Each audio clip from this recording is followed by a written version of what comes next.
വീടിന്റെ മേൽക്കൂര തകർന്നു വീണ സംഭവത്തിൽ നഷ്ടപരിഹാരം നൽകാൻ തയ്യാറാകാത്ത വെൽഡർക്ക് 2 വർഷം തടവ് ശിക്ഷ വിധിച്ച് ഉപഭോക്തൃ തർക്കപരിഹാര കമ്മീഷൻ.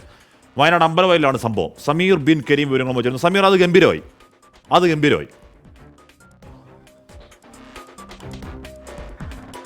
അതെ അശ്മി, വയനാട് അമ്പലവയൽ സ്വദേശിയായ വെൽഡറെയാണ് നിലവിൽ ശിക്ഷിച്ചിരിക്കുന്നത്. വയനാട് ജില്ലാ ഉപഭോക്തൃ തർക്ക പരിഹാര കമ്മീഷൻ്റെതാണ് ഈ വിധി വന്നിരിക്കുന്നത്.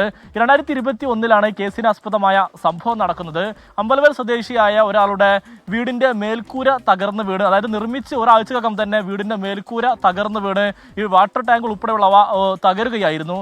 അതിന് പിന്നാലെ അദ്ദേഹം ഈ വെൽഡറോട് നഷ്ടപരിഹാര തുക ആവശ്യപ്പെട്ടു. എന്നാൽ അദ്ദേഹം നൽകാൻ തയ്യാറായില്ല. ഇതോടുകൂടിയാണ് വയനാട് ജില്ലാ ഉപഭോക്തൃ തർക്കപരിഹാര കമ്മീഷനെ ഈ പരാതിക്കാരൻ സമീപിക്കുന്നത്.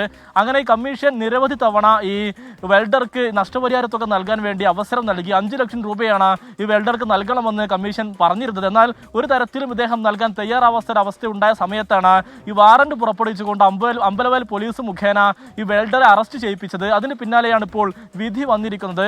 2 വർഷം തടവും 1 ലക്ഷം രൂപ പിഴയും അടക്കണമെന്നുള്ളതാണ് നിലവിൽ ഈ തർക്കപരിഹാര കമ്മീഷന്റെ ശിക്ഷയായി വന്നിരിക്കുന്നത്.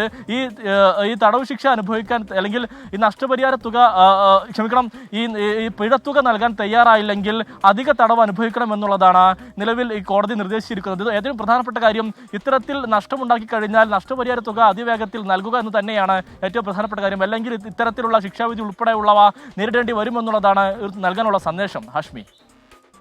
സമീർ ബിൻ കരീമാണ് വയനാട് വാർത്തയുടെ വിവരങ്ങൾ നൽകിയത്. വീടിൻ്റെ മേൽക്കൂര തകർന്നു വീണു. നഷ്ടപരിഹാരം കൊടുക്കാത്ത വെൽഡർക്ക് 2 വർഷം തടവ് ശിക്ഷയാണ് എന്ന് പറഞ്ഞാൽ നമ്മൾ ആ തടവ് ശിക്ഷയെ അതിൽ സന്തോഷിക്കുന്നതല്ല. പക്ഷേ മേൽക്കൂര തകർന്നു എന്നുള്ള സംഭവമാണ്. അപ്പോൾ അതിൽ പണിയിൽ ജാഗ്രത ഉണ്ടാവണം എന്ന ഒരു സന്ദേശമാവുമെങ്കിൽ അത് നല്ലതാണ്.